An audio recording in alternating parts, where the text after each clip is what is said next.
चलिए अब बात करते हैं घटना की। दरअसल 1965 में एक व्यक्ति था वासु भानोट, जो कि 33 साल का था और वो नैनीताल में रहता था। एक दिन उसने अपने चाचा के घर विजिट करने का फैसला लिया, जो कि एक गांव में रहते थे।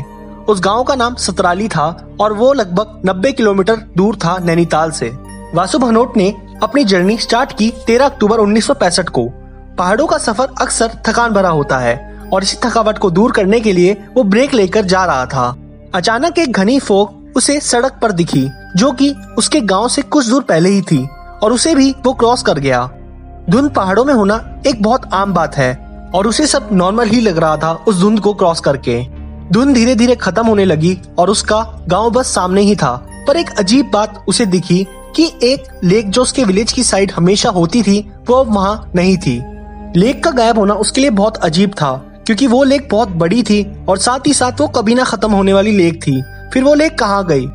वासु हर साल अपने चाचा के घर विजिट करता था और पिछले साल भी वो अपने चाचा के घर आया था, तब भी वो लेक उस जगह पर थी, पर इस बार वो लेक वहाँ से गायब थी। और वो लेक इस तरह गायब थी जैसे मानो वहाँ पर कोई लेक हो ही ना। उसे इस सवाल का जवाब जानना था, इसलिए वो दौड़ा दौड़ा अपने चाचा के घर गया।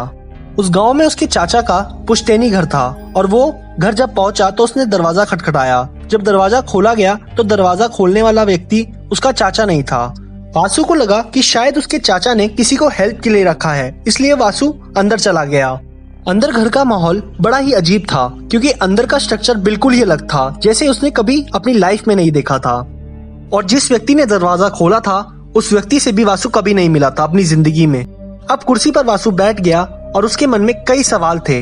वासु अपने सवाल पूछने ही वाला था उस अजनबी से, तभी एक औरत वासु के लिए पानी का ग्लास लाई। और अब वासु को ऐसा लगने लगा था कि मानो वो अपने चाचा के नहीं किसी अजनबी के घर आया हो, क्योंकि जो औरत उसके लिए पानी का ग्लास लाई थी उस औरत से भी वासु कभी नहीं मिला था। पानी पीते ही वासु से अजनबी ने पूछा, आप कौन है और आपको किससे मिलना है? वासु ने अपने चाचा का नाम लिया और बोला ये उनका घर है। और वो कहाँ है? तभी अजनबी ने कहा, यहाँ ऐसा कोई नाम का व्यक्ति नहीं रहता और मेरे बचपन से ही मैं यहाँ इस घर में पला बड़ा हूँ। उस अजनबी की एज लगभग 60 साल की थी और ये सुनकर वासु के होश उड़ गए कि आखिर ऐसा कैसे हो सकता है। वासु को बहुत अजीब लग रहा था। वो सबसे पहले उठकर घर के बाहर गया और उसने घर को अच्छे से देखा कि कहीं वो गलत घर में तो नहीं आ गया, पर ऐसा नहीं था। बाहर उसने देखा कि ये वही घर है जिसमें उसके चाचा रहते थे। ये सब क्या हो रहा था उसको कुछ समझ नहीं आ रहा था।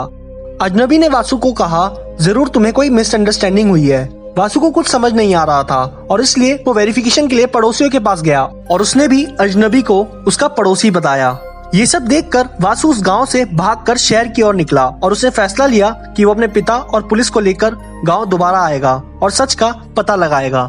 शहर की ओर जाते समय फिर एक धुंध भरा रास्ता आया और वो वासु ने क्रॉस किया। शहर पहुंचते ही अपने पिता को सारी कहानी बताई और फिर पुलिस की सहायता से वो दोबारा गांव की ओर आए।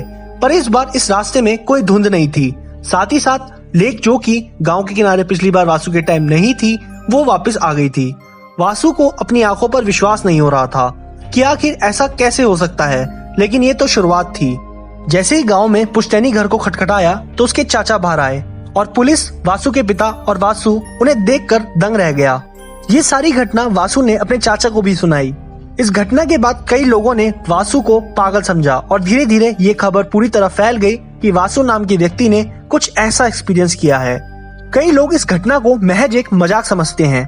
उनके हिसाब से वासु ने नशे की हालत में कोई सपना देखा होगा। पर अजीब बात यह है कि वासु ने और उसके परिवार में किसी ने भी पूरे जीवन कोई नशा नहीं किया, तो फिर ये सब कैसे हो सकता है?